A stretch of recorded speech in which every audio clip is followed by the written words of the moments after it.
আসসালামু আলাইকুম। ইসলাম প্রিয় ভাই বোনেদের আমার চ্যানেলে সকলকে স্বাগতম। আজকে আপনাদের সামনে আলোচনা করব জিকিরের ফজিলত সম্পর্কে।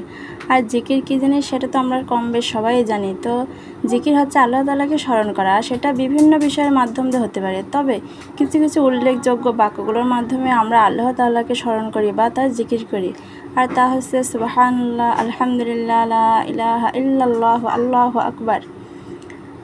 তো জিকির সম্পর্কে একটি হাদিস, একবার মজলিসে রাসূলুল্লাহ সাল্লাল্লাহু আলাইহি ওয়াসাল্লাম সাহাবাদেরকে বললেন, আমি তোমাদেরকে এমন একটি আমলের কথা বলবো কি যেটা আল্লাহ তাআলার কাছে অধিক প্রিয় এবং আল্লাহ তাআলার রাস্তায় জানমাল খরচ করার থেকেও অধিক প্রিয়। তো সাহাবায়ে কেরামরা বলল, ইয়া রাসূলুল্লাহ, অবশ্যই বলুন। তখন রাসূলুল্লাহ সাল্লাল্লাহু আলাইহি ওয়াসাল্লাম বললেন, সেটা হচ্ছে আল্লাহ তাআলার জিকির।